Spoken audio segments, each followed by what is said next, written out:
morning, everyone on the East Coast. Very good morning to you on the West Coast. Today on the 40 Scenes Fire American Soccer Show, we are in the international break as we will be previewing part one today for the 2026 World Cup qualification stage. And today we're talking UEFA, Europe, the back end of the qualifying groups for Europe. And to join me to talk about these six groups, of course, he is a former BBC Sport broadcaster, currently with Leeds United TV, the one and only from Wales, Mr. Bryn Law, joining me this morning on the East Coast, 4 o'clock in the afternoon in the United Kingdom. Bryn, welcome back. Short time, but still, though, I'm happy to see you. Yeah, good to be back. It's good that you had me on so quickly. Obviously struggling for guests at the moment, but just happy to be here. Absolutely. Of course, you have to. We have to change directions after such a wonderful season for both Wrexham and Leeds. Qualification parties, be damned. But then again, if you are still celebrating, call Bryn. He'll join you for parties. But anyway, ever since FIFA extended the group stage for the World Cup itself, for the new, for upcoming 2026, the World Cup final, UEFA qualification has changed, I think, dramatically now, seeing so many groups. The top six are 4 groups of 6. 6 groups of 4, I should say. And now you have 6 groups of 5, depending on with the new, of course, UEFA Nations League tournament that gets played as well. What do you think has been so far after one window in March? Do you think it's healthy now? Is it better? Is it more challenging? What do you think? Well, I tell you what, it's more complicated. That's what it definitely is, because I sat and watched the draw for the World Cup qualifiers, and it was a bit of a nonsense, frankly, because so little of what actually happened in terms of the draw then really materialized in terms of what you saw, because there were so many caveats, there are so many ifs, buts, and maybes involved now. So the simple action of putting your hand into a bag and you bring out the thing and it's got a number on it or whatever, and you say this team is and they are in pot whatever it is, almost never worked in terms of the last World Cup draw, because they were saying, well, this team's come out, but actually they can't be in this pot, so they will then be moved on. So it was an incredibly complicated process to get to arrive at a situation where they were satisfied with the groups that they'd created. Then on top of that, as another layer, you've got the added intricacies and complexities of the actual qualification process now. The fact you've got more teams qualifying than previously has been the case.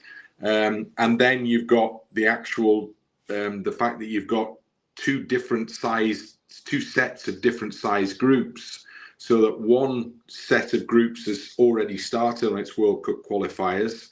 Another set of groups will be starting on those World Cup qualifiers in the next few days. So they're the smaller groups, so that they have fewer games to play in the group. So, I mean, ultimately we'll get there, by next March, I think it is, isn't it? We'll have 16 qualifiers from UEFA, but the process involved now, the complexity around it, the very fact that the Nations League has now become an actually quite significant part of the World Cup qualification process, as Wales will testify. All those things have now been built into what used to be very straightforward. We'll play X, we'll play Y. That isn't the situation now. No, it isn't. And all I can say is that we have right now 6 interesting groups. Once again, the back end of it, the 6 groups of 5 right now, as of course Wales is a part of it, and of course we will get to Wales later on in this program. But still, though, 2 games already under the belts in March. We got 2 more this month, and then of course the rest of it will be in the fall, September, October, November, on those windows. And then of course we'll get to whoever's going to be automatically qualified and who will go to the European playoffs. So yeah, it should be fun and interesting. But still, though, I understand where you're coming from, though.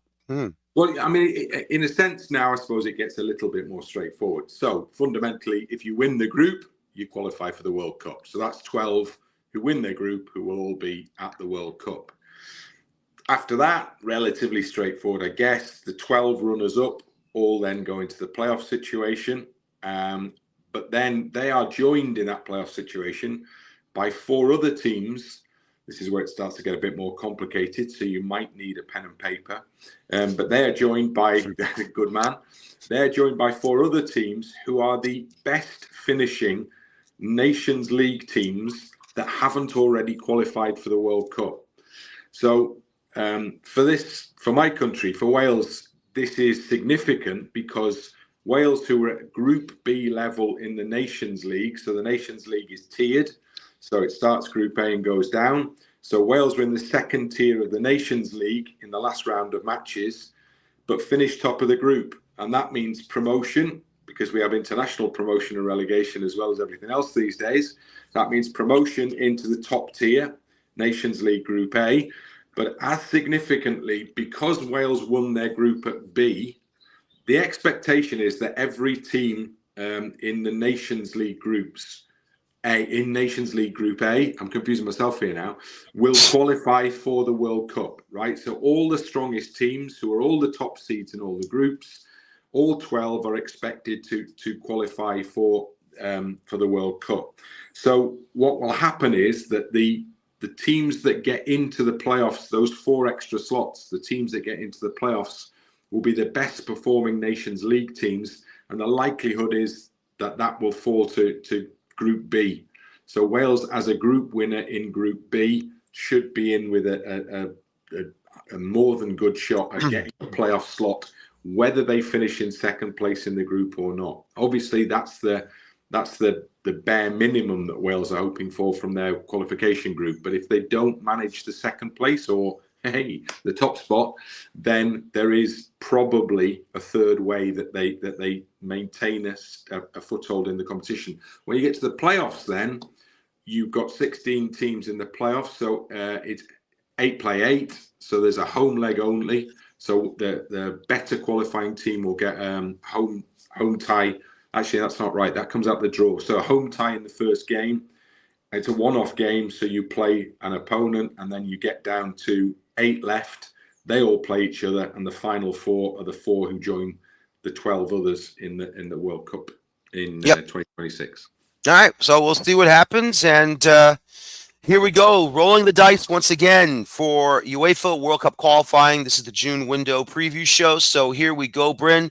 We're going to start off with Group G, and this is the group that has Poland, who are in first place, Finland in second. You have Lithuania in third. The Netherlands, who have not played yet, are currently in fourth, with, of course, Malta in last place. No points for them at all. So in this group, obviously, the Netherlands, like we've already said, have not started yet. But do we feel that there'll be a battle here between 3 nations for one spot? No, I don't think so. I mean, to be honest, well, this is one of the tougher groups for absolutely certain. I mean, if you look at most of the groups, the seedings don't often get it wrong. So if you look at across the 12 groups, the top seed as identified in each of them, pretty much you would say, yeah, that's the right pick. And pretty much you say they'll definitely win the group. It gets a little bit more blurred between, generally speaking, between second and third seed in the group. And that's where sometimes a bit more of the excitement lies. So in this particular group, you've got 2 strong nations in there for sure. And after that, I think I would confidently predict the top 2 in that group. I wouldn't necessarily predict the order in which they'll finish. But it's a bit weird that in almost all the groups that are 5 teams, the strongest team in each of those groups hasn't played a game yet because they are involved in some way, shape or form, or have been involved in some way, shape or form in Nations League, either in the playoff games or there's a Nation League final to come as well. So the teams that are involved in the finals or the teams that have been involved in playoffs have not got going in the World Cup qualification yet. So it's a little bit different. It's a little bit difficult at this stage, as you can see from the table there, to make real value judgments because you'd expect the team at the top to have won the 2 games they've played thus far, because they've played weaker nations. So I guess they've done that okay. But then once Holland get going, once the Netherlands get going, you'd expect them to win, almost all, if not potentially all of the games in that group. In a sense, the group is there for the strong side to win. That's the groups are set up to make sure that when it comes to the FIFA World Cup in the States, Canada, and Mexico, all the strongest sides from Europe are there. I guess it sounds obvious, but the system is in place to ensure that happens. No, very true. I agree with you there. Well, and then sometimes there's scope, because the second place gets a run at this one as well. So there is scope then for, in that second place, either a surprise to happen because the team that wasn't expected to do well suddenly does pretty well in the group, or the team that was a solid second anyway gets its chance and then maybe gets through via the playoffs. So, but the bottom line in terms of the process is that the strongest sides must qualify. I agree, and that's what you want to see. You want to see the strongest sides advance to the finals, but at the same time, you never know. One qualification year, they may have a slip, and then you get an unexpected. Trying to get that word correctly. Participant. Yeah, it happens less so in the World Cup, to be honest with you, than it does nowadays in the European Championships. So the cycle of these is World Cup tournament, obviously 26, and the next European Championships will be in 28. And the European Championships, because that has been so much expanded now in terms of the number of teams taking part in it, that there are a lot more kind of minnows, so-called minnows, making it through to the European Championships. It's less so with the World Cup, but again, Europe has got more slots because this is a bigger, expanded World Cup. So there is an opportunity. I mean, the challenge has always been Wales population, whatever it is, 3 million, 3.5 million. So one of the smaller nations, for sure, one of the smallest nations. The challenge is always to try and get up to top table. The World Cup is top table, and Wales actually managed it in Qatar for the first time since 1958.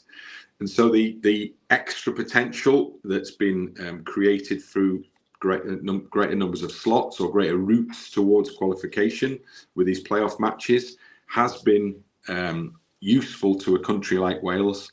And Wales will look at this, not to talk too much about Wales currently, but Wales will look at the opportunities that they've been afforded by the playoff situation, but also by the Nations League situation, because that's worked in Wales' favour previously because it guaranteed them a playoff slot last time around, and they've managed to work it in their favour again this time around. So it does afford the opportunity for some of the smaller, the kind of tier 2, tier 3 nations to get through to the World Cup final. But you're still going to have your core group of the big hitters, the strongest sides will almost all certainly be there. Yeah, no, I agree with you there. Let's go ahead to go to Group H here. And this one has Bosnia-Herzegovina in first place right now, Romania in second place, Cyprus in third, Austria will start this window, and San Marino in last place at the moment. Bosnia-Herzegovina has always been, I would say, in the middle of the pack in Europe. They've been strong at times. They haven't been strong at times, but still, though, that's one of those nations where I think they have shown a lot of promise to really threaten to be possibly qualified for a World Cup. Well, they've made it through in the past. They were in a group with Wales a number of years ago, and Wales qualified ultimately for the European Championships. And prior to that, Bosnia-Herzegovina had a really strong side. They've been a little bit not on the slide. That's too dramatic, but they're not quite the power force that they previously have been. But you look in that group, and there's a few battles there potentially, because they'll feel that they've got a good chance. You can see they've made a good start in terms of the standings, although that doesn't necessarily count for a great deal at this stage, because obviously Austria, who are the top seeds, haven't yet played a game. So Austria aren't the strongest side in Europe. And of the 12 top seeds, when I was looking down the list earlier, I had them down as probably the weakest of the top seed top seed nations. Hmm. So there would probably be a window of opportunity for Romania or Bosnia in that one. You'd expect it's probably Bosnia. And then ultimately it might yet be a battle between Bosnia and Austria for top spot in that one. But Bosnia are one of those great stories because everybody knows the kind of the terrible, fairly recent history around Bosnia and the way the country came to be and how they became an international football nation. And the World Cup does have a place for those kind of stories, and that there is almost always one of those international tales, a team that arrives at the World Cup for whom this is particularly significant because actually it's about much more than football. And I think Bosnia probably not quite as dramatically as in the past, perhaps, but are still probably somewhere close to that, where nationhood and your feeling of worthiness and your place on the map is defined by the ability of your football team to get through to a World Cup finals. Mm-hmm. No, absolutely. And of course, Romania in second place currently.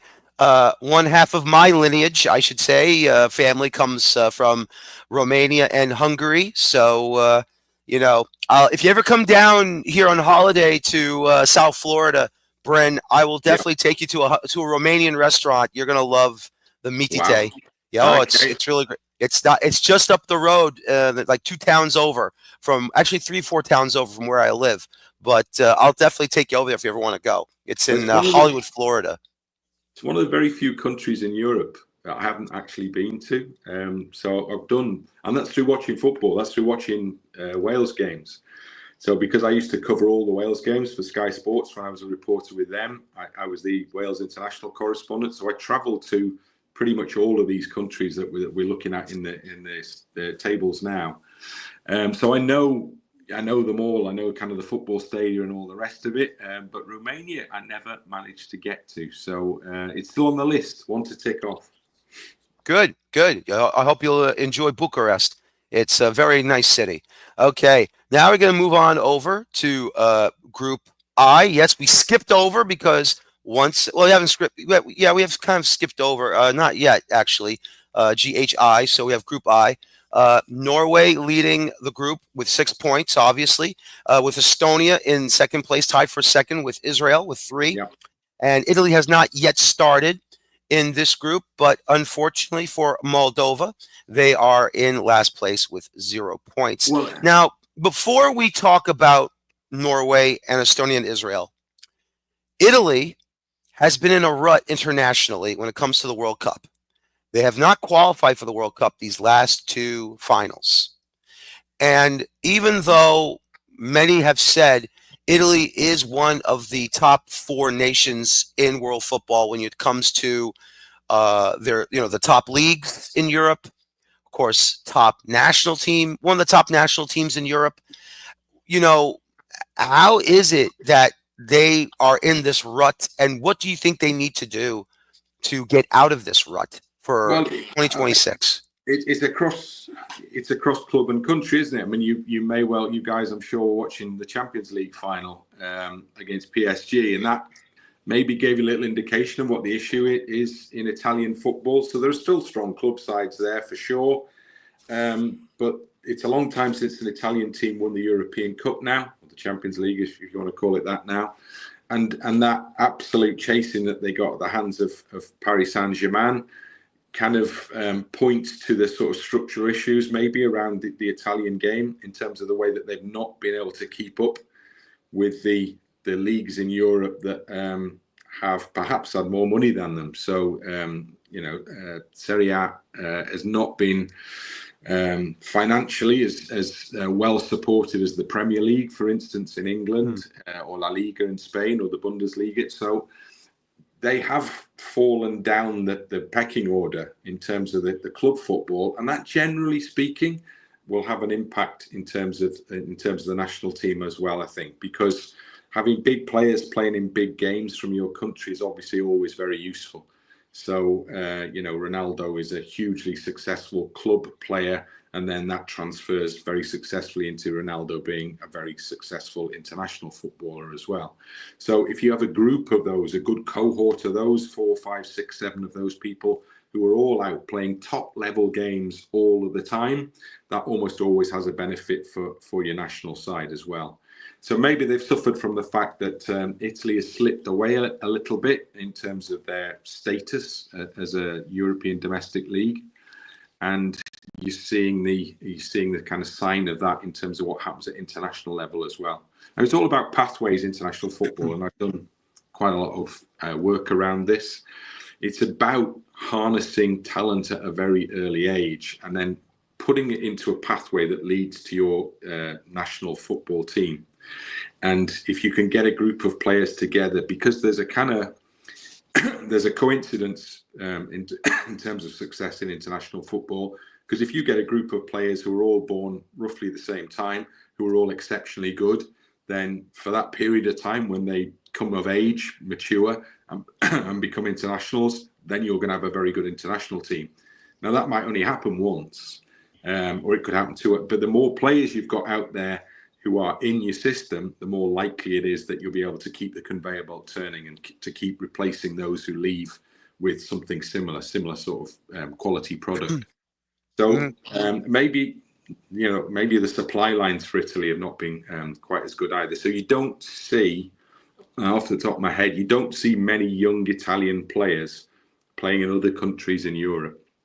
So there's one at Leeds, for instance, but William Onto, who's an Italian under 21, has obviously been playing at championship level, having had a kind of taste of the Premier League briefly with Leeds United, but he's been playing at championship level. So he's a potentially what you might term a rising star in Italian football, but he's not a big name because he doesn't even play until next season. He won't be playing the top level again. And it's hard to pinpoint where, if your domestic league's not as strong as the others, and your players aren't playing, your young players aren't playing abroad necessarily either, well, kind of where are they? Yeah, no, I agree with you there.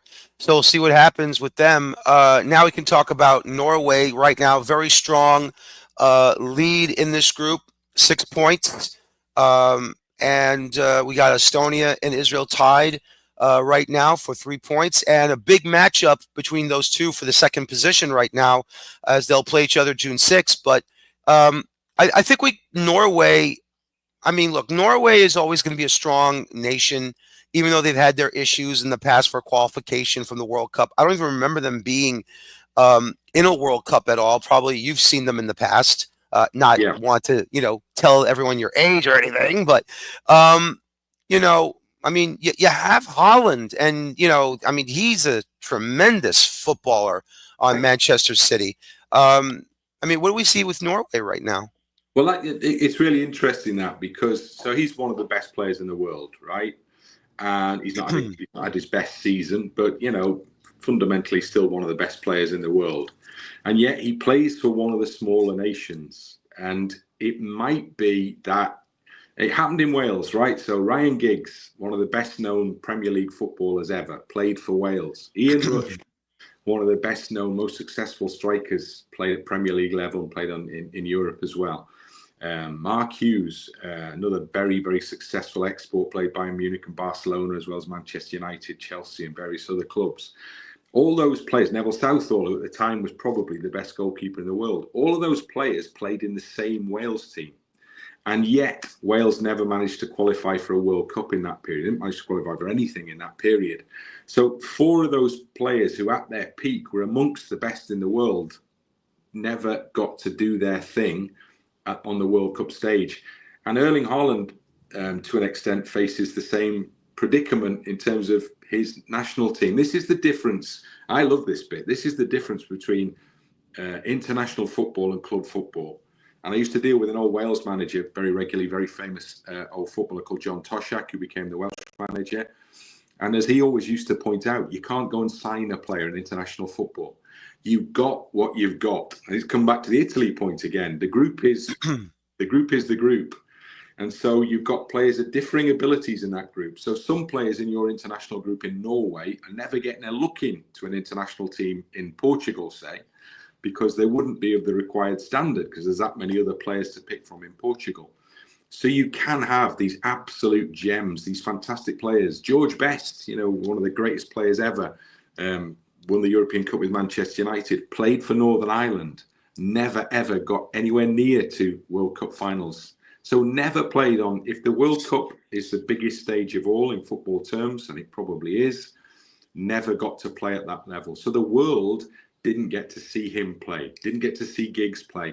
So Haaland's got that challenge with Norway, that he's got to make sure that the team around him sort of match what he can do. And it can be done. It can be done. You can manufacture a group that will play to its strengths. And when that strength is such a fantastic player as he is, then you've got half a chance. Because in a game that's tight, if you defend well and you don't concede many goals, you do expect him to score. And it was a prototype model that Wales employed very successfully before they qualified for the first time since 1958 in 2016, in that they had a very mean defence, and they had a player called Gareth Bale and another one called Aaron Ramsey, who were, well, Bale was certainly up there as one of the best players in the world, and Aaron Ramsey was on the list of probably one of the best players in Europe. So with those two players, plus a good unit, they managed to forge something successful there, built on good defence, and then the ability of one or two players in the side to conjure up moments of magic. So that's Norway's challenge potentially here, I suspect, because still think, I mean, it will be between them and Italy. It'll be between Norway and Italy in that group. I'm pretty certain of that. And then of the two, you'd still anticipate that Italy will probably finish on top. Yep.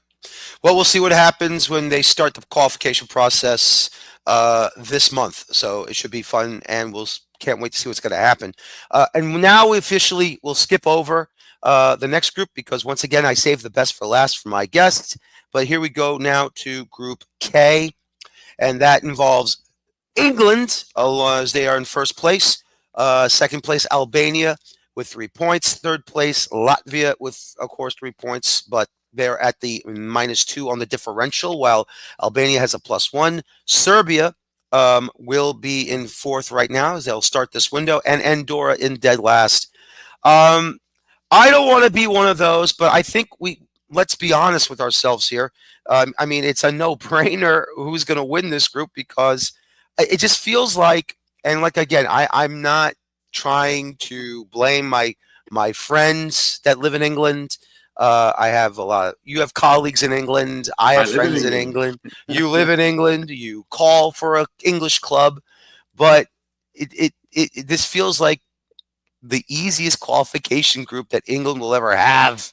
Yep, and there'll be those across the border in Wales and those above the border in Scotland who will say that England always get easy qualifying groups. I can't remember the last time England had a particularly tricky group, frankly. But this one, I would absolutely agree with you. This one looks like a bit of a cakewalk for England, to be honest with you. Serbia, okay. I mean, they're a top-tier country, effectively, and England weren't, because England slipped down into Nations League B at the last time in the Nations League. But a good England side will walk through that group. I would agree with you.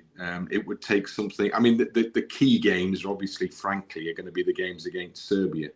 And what happens a lot with these groups is, when you've got two sort of demonstrably stronger teams than all the rest, is actually the matchups. There's two elements that cause the change in positioning potentially.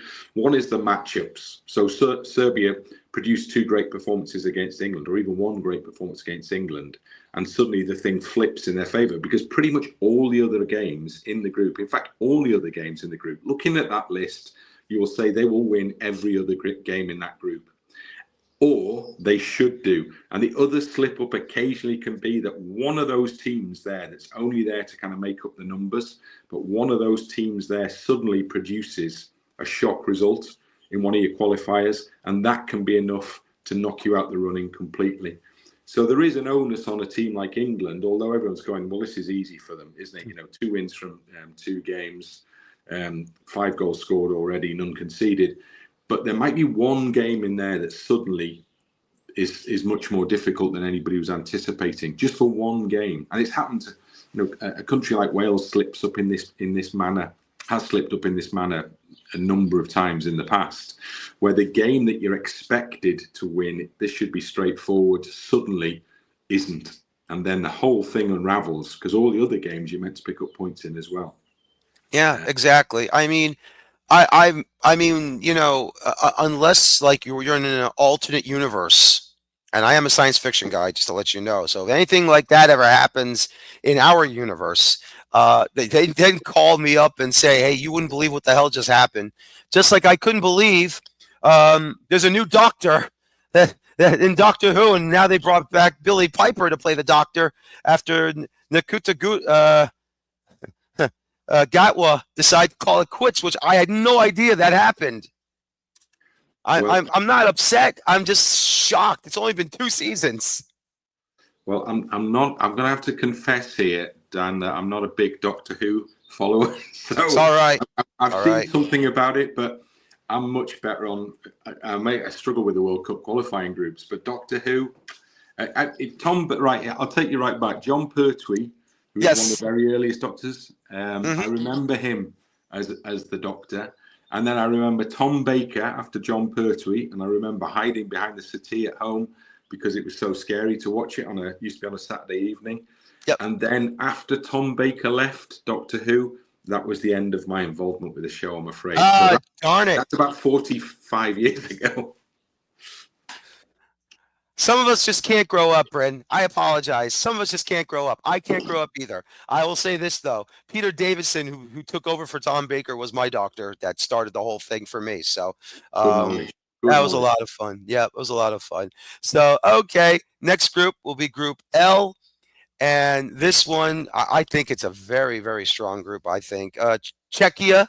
You can't say Czech Republic anymore. Now it's Czechia. Now I get that. Yeah, Czechia. Yeah, and Yep, Turkey as yep, well. yep. They are in first place, 6 points. You have Montenegro in second place with also 6 points, but Czechia with the +5 and Montenegro with the +3 on the differential. Third place, Croatia, and they're going to start this window coming from the playoff, of course, in the Nations League, and then we have Faroe Islands and Gibraltar on the bottom two. I have to be honest. Even though I think both, well, I mean, Gibraltar all of a sudden became a member of UEFA like full time Yeah. a while ago. I didn't expect these two to be in the same group. I thought they would be at least in separate groups, and maybe giving a fight. But still, though, wow. I mean, this is probably going to be a 3-team group, to be honest with you. It certainly has the look of that. You'd expect and anticipate ultimately that Croatia will, I think, finish on top, but I wouldn't be willing to sort of lay odds on that being the outcome. And Czechia are back in amongst it as one of the stronger teams again. They've kind of they're one of those Eastern European nations whose fortunes effectively fluctuate fairly regularly in terms of the personnel that they have. So Czechia have had 2 or 3 Premier League level players, for instance, for a number of years, which generally helps enhance the sort of the abilities of the national team. But then as they get older, again, coming back to that point, if you're not replacing them with new talent, then that's when it becomes, if the conveyor belt stops, then that's when it becomes an issue for you. Croatia have been absolutely brilliant at that. So they've got obviously players right at the far end of their careers now, the proper old warriors in there, whose time is pretty much up. But if they're producing at the other end, and it's a soccer mad nation, not a big country, obviously not in terms of population, but if they can continue to create new talent and bring that through, then you would expect them to continue to kind of punch above their weight, frankly, in international football terms, on the basis of the size of the country. Gibraltar's interesting because I do some coach education work, and I actually did a session for the Gibraltar FA a couple of months ago. So I had some of their top coaches doing a media module with me, and they have that's an example. The reason I was doing it was because they've been working their coach education under the tutelage of the Football Association of Wales. So Wales has a very good coach education department with a sort of good reputation across Europe. So small country, but it's doing that very, very well.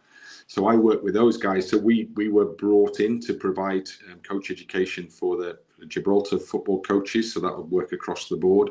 So they're trying to build something, and they have been for quite a while now. And they will always only be something very, very small.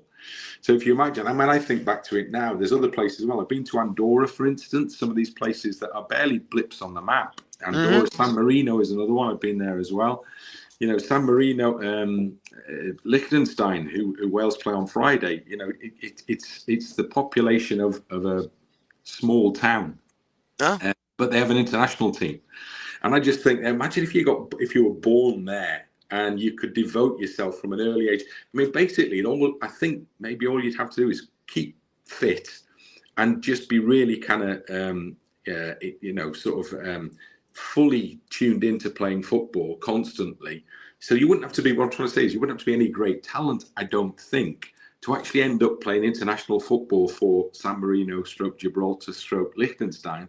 And the next thing you know, you're playing in Germany against the Germans, in Munich or somewhere like that.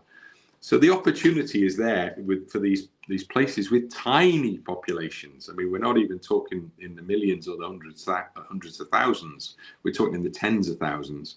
You have the opportunity to play for one of those nations, and you're going to get absolutely hammered almost every game you play. But still, you win a cap and you go and play in this new country and you play in this fantastic stadium and you get treated as an equal, at least until the game starts. And so you get the full experience of international football. And every now and again, as San Marino have displayed recently, every now and again, you produce a result. And when you do that, oh my God, it's like, untrammeled celebrations because it hasn't happened before or it's not happened for so long or whatever it might be. No, absolutely. I mean, I remember seeing, sometimes you see these movies or you see these videos of these small towns and these small countries in Europe. And it's like, it feels like if you want to say back in the old days in the West, you have a strip of road and it's only a couple of buildings on the left, a couple of buildings on the right. And then that's it. You go right back into the wilderness. That's what it looks like sometimes to me. Yeah, well, it's not the same. I mean, San Marino isn't quite that, but it is a small town on the top of a hill. I mean, they're fantastic places to go because it's just kind of bizarre that you go there to watch international football, as I have done. And Andorra is another small place on top of a hill as well. But the very fact that they're operating in the same sphere, so Gareth Bale is turning up and playing his football in Andorra, a place that he would almost certainly never go to otherwise. So that brings all the local population out, and they come to see something on their doorstep that they wouldn't normally expect to see. So it offers great opportunities for these nations, and it does. I think it enhances, and there's been quite a lot of investment in a lot of these small nations from UEFA's perspective, and I think that's all about that concept of making sure that football maintains its place as the top sport, the world's top sport. And FIFA have done this kind of thing as well, where you invest in the smaller places, because if everybody everywhere is playing the game and you're showing a commitment to everybody everywhere, then that helps cement that position that you have as the top sport, as the number one. Yeah, we'll see what happens there. And like I said, this is probably going to be a 3-country race, a 3-team race here, as Faroe Islands and Gibraltar probably going to get bashed around and knocked around. We'll see what happens there. Now, once again, ladies and gentlemen, as I've said, we save the best for last for our excuse me, for my Welsh guest. As we go ahead now, Group J, we have Montenegro and Wales tied for first with 4 points each. Montenegro ahead. I shouldn't say Montenegro. Macedonia, North Macedonia, I should say, are ahead with a +3. Wales with a +2. Third place will be Third place is actually, I think I screwed that up there. Yep, I screwed that up. Kazakhstan. I'm reading my notes wrong. That's my fault. That's $20 on me, or 20. I'll give you a 20-pounder. I promise. I'm reading my notes wrong. Kazakhstan in third place with 3 points. Belgium will start this window, and then last will be Liechtenstein with 0. So go ahead. Okay. So let me ask you this now. With with Wrexham improving themselves tremendously, and of course we know Swansea City's in English football, Cardiff City's in English football. I'm assuming there's probably one or two more Welsh clubs in English football. But has Wrexham's improvement also improved Wales national team? Not yet is my swift reply to that one. Not yet. The Wrexham team is predominantly made up of players from England. That's where they've been recruiting from. And that has been the case for quite a few years now. So the last homegrown Welsh player who's played in the Wrexham team, well, there's two. Harry Ashfield played last season, a couple of games. But the one who made more of a, if you're looking kind of welcome to Wrexham style, the one who made much more of an impression was Jordan Davis. And Jordan started his development in the Wrexham Academy before he went off elsewhere and then ended up coming back to Wrexham. So you've got those two guys who've come through, but that apart, Wrexham have not really been able to cultivate much local Welsh talent in recent times. So one of the things that they will look to do when they create the new academy that they're now building at Wrexham is that they will look to put themselves back in a position where they are feeding players into the Welsh national teams in years to come. It's happened very much in the past. At one stage, when Wrexham were previously in the second division, on the only previous in the championship, if you will, modern parlance, on the only previous occasion when Wrexham were at that level, the second tier level, then they were producing a lot of players for the Welsh national side then. So the guy Mickey Thomas, who lots of people will have heard about from Welcome to Wrexham, came through the youth ranks at Wrexham and he played for Wales many, many times. Another guy called Joey Jones, who's regarded as a kind of king in Wrexham. He started his football at Wrexham. He went on to play for Wales many, many times. So in the past, there have been many, many Welsh internationals who played for Wrexham. But that supply line has dried up in recent years and it needs reinvigorating. Because the one thing you've got in Wrexham is a group of people who are absolutely passionately into football and also are now passionately proud of the country they come from as well. Hasn't always necessarily been the case in quite the same way, but that passion has been kind of fired or reignited in the last few years, very much so. So you've got players from the Wrexham area who are in the Wales team. So Nico Williams is he went to the same school I did, in a village just outside of Wrexham. So Nico Williams is now one of the top internationals for Wales. Harry Wilson went to the next school down the road from the one I went to. So Harry's from that kind of part of North Wales as well. So there's an involvement there, but it's not directly coming from Wrexham. What it does do, though, is when Wrexham invest in the academy, and this has been absolutely proven, because both Cardiff and Swansea, although they aren't Premier League now, have been in the Premier League in recent years.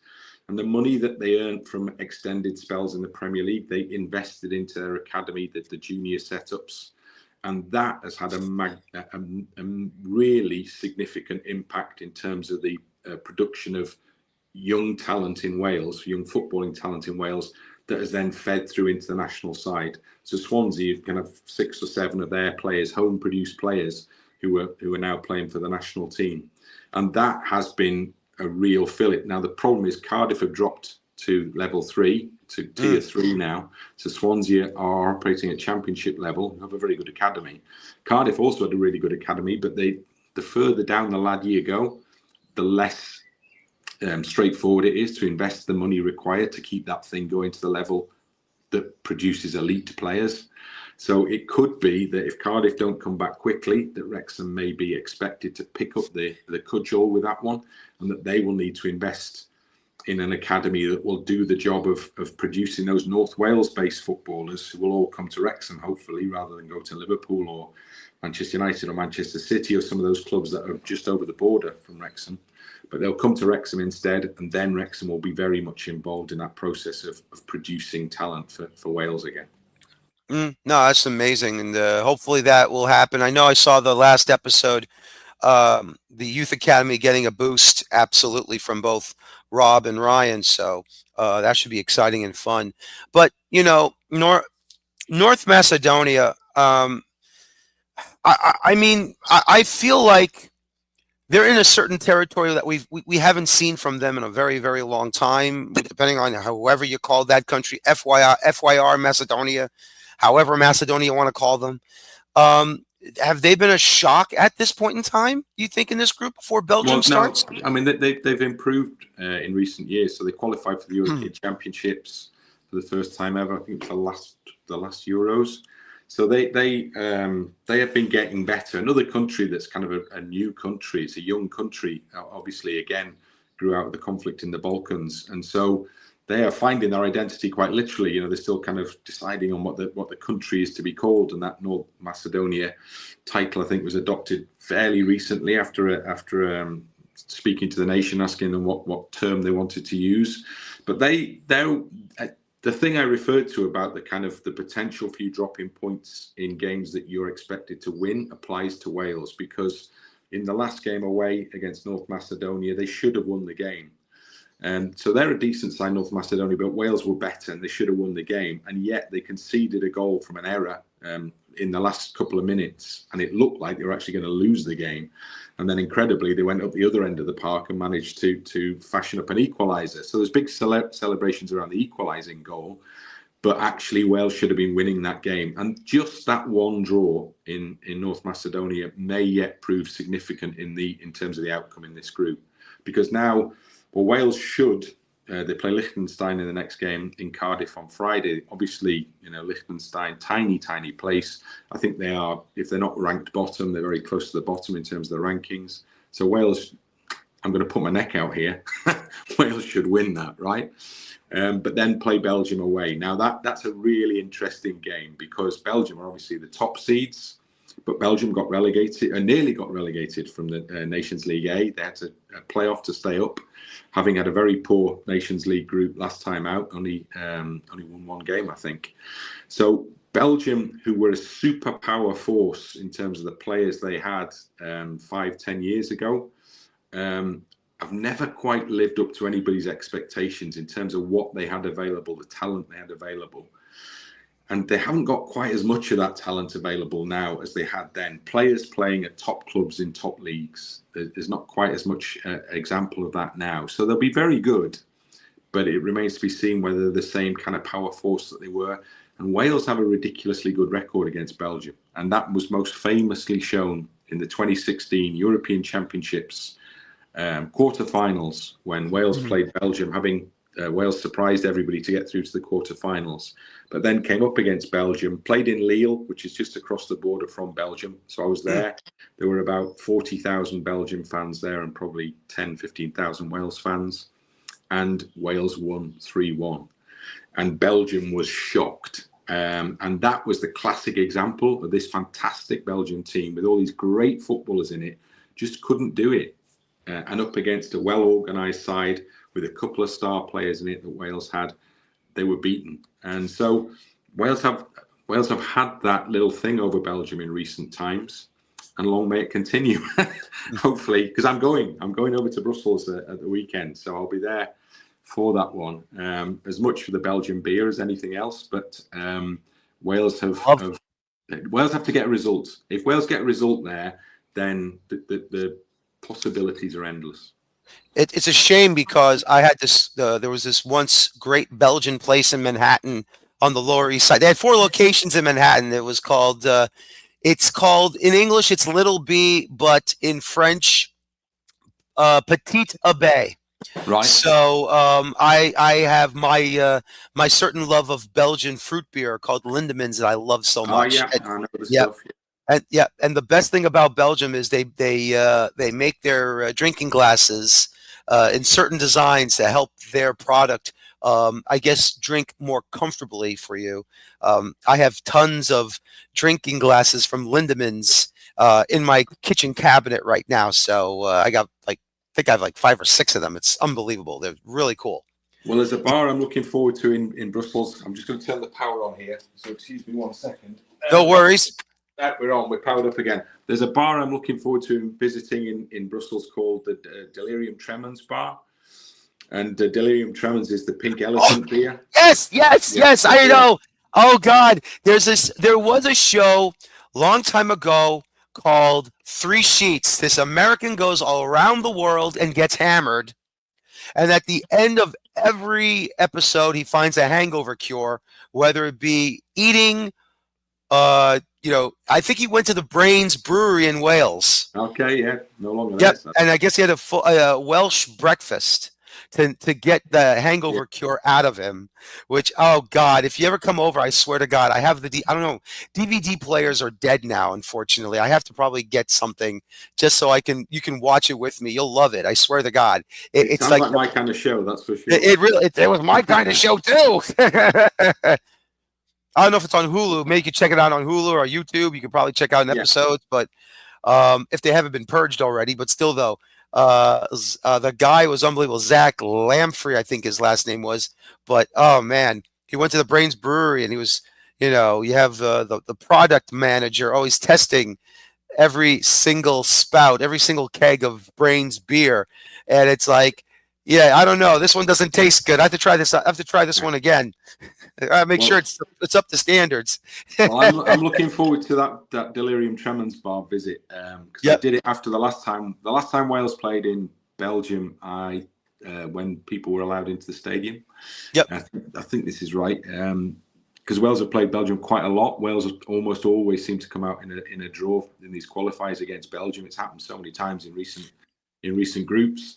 So they're fairly regular foes, to be honest with you. But one of the last trips there, anyway, we ended up in Delirium Tremens bar after the game when Wales had achieved a very creditable 0-0 draw, which really set them up for qualification that time around. So I'll probably visit Delirium Tremens ahead of the game this time, just in case the result isn't quite as good. And but I'll find somewhere else anyway, because the Wales away trips. I mean, the great thing with these UEFA qualifiers is that, although Europe, we have countries in some of Europe's far-flung corners and frankly beyond these days. But if you get a good group here and you look at the teams in it, and I look at the teams in this one, and I've actually been to all the countries in this list that Wales are in, except for Kazakhstan.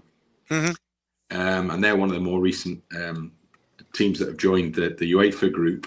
So that's an absolute, I mean, that is the potential trip for Wales to Kazakhstan, because they haven't announced the venue yet. There are two potential venues, one of which is relatively close to the European border, and all things are relative. The other of which very much isn't. The other of which is kind of, beyond the beginning of Asia, effectively. And it's going to be a massive trip for any of the fans who try and get out there. But the thing is, with the European qualifiers, the fans do try and travel everywhere. So Wales, for instance, have a really brilliant travelling support.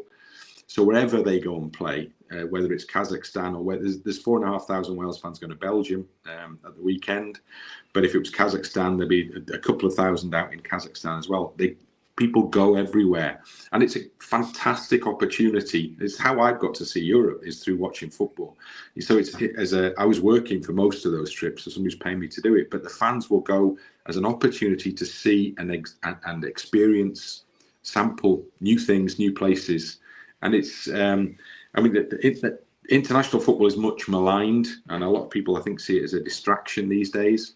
But if you come from a small nation whereby your place on the map is determined by what your national football team does, then it holds all sorts of possibilities.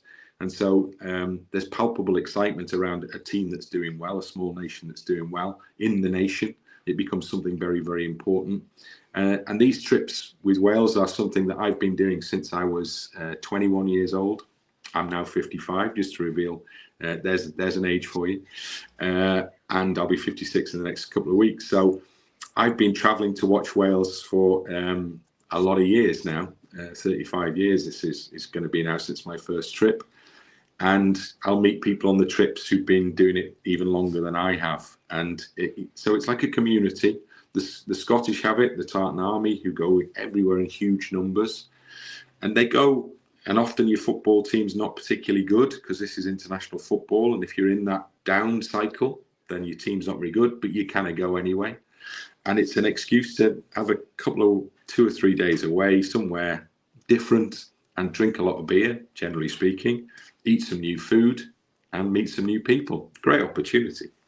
Absolutely. I cannot wait to see what's going to happen. It should be a lot of fun for you over there in Belgium. It's going to be great. And, obviously, as we've already said, 6 groups down. And of course, the next 6 groups, the top 6, will be starting this coming September. So this should be a fun time for everyone for international football. And once again, for Wales, I think you're going to have yourself a hell of a time once again back in Brussels. Well, tell you what, and as I've just alluded to there, win, lose or draw, we'll still have a fantastic time in Brussels. That's always the aim of the exercise. The game is significant, but not necessarily the most significant element of the trip. No, that's very true. That's very, very true. It's always the journey. It's never the ending result. It's always how the journey starts, uh, begins, in the middle, and then how you finish it. So it should be exciting and fun. But other than that, Bryn, how do you see, after this month, after this window closes, do you think there'll be a little more clarity before the top 6 groups come in? Yeah, I mean, there's one or two of the games in there already, like Czechia, Croatia. I noticed in the list there for this coming weekend. There's a couple of games. So some of those teams who haven't played a game yet are starting to play their games now. So Belgium obviously play Wales. They have not played a game yet. So it's a little bit difficult in a conversation like this. It's a little difficult to make a proper value judgment on Belgium. We're basing it on how they did in the Nations League, drawn very long ago. So it should be a fairly good arbiter. But still, there may be one or two new faces in their squad, or there may be one or two who dropped out to their squad. So we're waiting to see how they kind of shape up at the start of their campaign. And then when the wheels start turning for everybody, I think ultimately, as I've already said, generally speaking, you can predict the kind of the outcome, right? In terms of the strongest team wins most of the games in the group. So England are in that position in their group. There are other groups, as we've identified, where the outcome is a little less clear cut. But still, generally speaking, you look at France, you look at Germany for sure, obviously, and you'll see England, and then you'll see one or two other names in there. You'll say, well, definitely they qualify. And quite often nowadays, you do get qualification groups where the team at the top doesn't actually drop any points. Yeah, very true. So they are that much stronger than the teams they're up against, that they can kind of just march through it. No, absolutely, and we'll see what happens and who will get what this window upcoming very soon, and it should be exciting and a lot of fun. Bryn, as always, I appreciate your time. Thank you for joining me today, and hope you enjoy the rest of your afternoon, evening over in Leeds, and have fun. And you too. Nice to speak to you. Nice to speak to you again. And don't forget, ladies and gentlemen, part 2 will be later tonight. We're going to have Michael Lewis on for CONCACAF. We'll have Kenta Hagawara for Asia. We will have Kelvin Loyola for CONMEBOL and Colin Udo for Africa. So sit tight. It's halftime technically. It's a long halftime, unfortunately. But join me later tonight, 8 Eastern, 5 p.m. Pacific, here on the 40 Scenes Fire channel on YouTube. Of course, you can also watch me live on X, on Blue Sky, and of course, if you follow me on LinkedIn, also there as well. But Bryn, once again, thank you for joining me today, and enjoy the matches for international glory. All right. And talk to everyone later tonight. Once again, enjoy your football, and have a good morning, everyone, and enjoy your afternoon. Bye-bye for now. See you later tonight.